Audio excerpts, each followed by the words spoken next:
So, you suddenly find yourself in Cork, in a southern part of Ireland, and you don't know what to do. Don't worry, I'm going to give you some nice tips. Have a glorious day, folks. I'm Lawrence from Italy, and my aim is to show you many places around the world from my curious human perspective.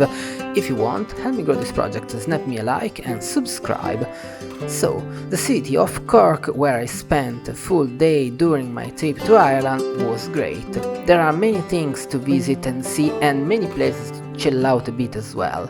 But let's go step by step.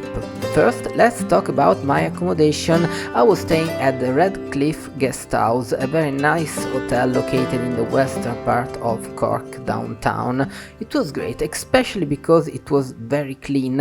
And then I was in a very comfortable wide attic. I love the vibe of the attic in Ireland.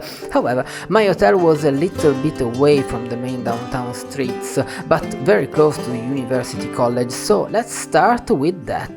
It's really worth visiting, it's amazing. Obviously there are many courses here. If you are interested in exploring more, take a look at the description.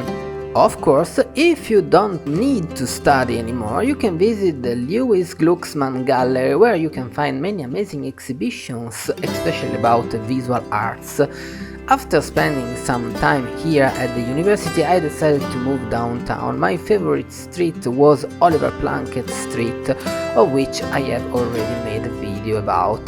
The whole downtown is gorgeous and quaint, so much so that time goes by really fast here, especially if you decide to visit the English market, an indoor market full of delicacies and treats.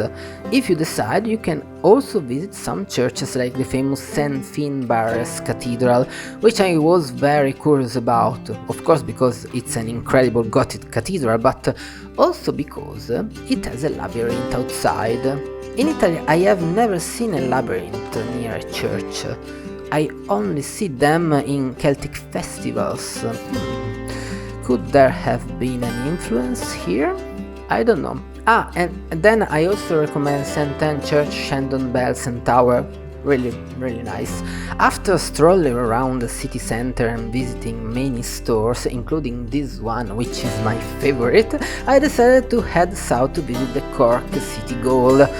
Then crossed Fitzgerald Park and this little nice Thomas Davis Bridge. I reached my destination. The experience at the goal was really interesting, starting with the building, which is imposing, and then talking about the experience at the museum, where the tour takes you through the history of the goal prisoners to explain what they ate, what they wore, how they lived in a cell, and what life was like there. Amazing. Yeah, recommended. If you have time, I also recommend you take a look at the Crawford Municipal Art Gallery, the Elizabeth Fort, and if you like food, why not, the Cork Butter Museum. I haven't seen them, but I would say they are a good excuse to go back to Cork soon, of course. Then, I must admit, after all those incredible and eventful days of travel, I was beginning to get a little tired, so I decided to spend a couple of hours wandering around Cork. Then it was time to head back to the base because I was leaving for Dublin the next day, but that's another story coming soon, don't worry. I won't do spoilers, of course, so thanks for watching, see you guys next week with another amazing video, and as always, cheers!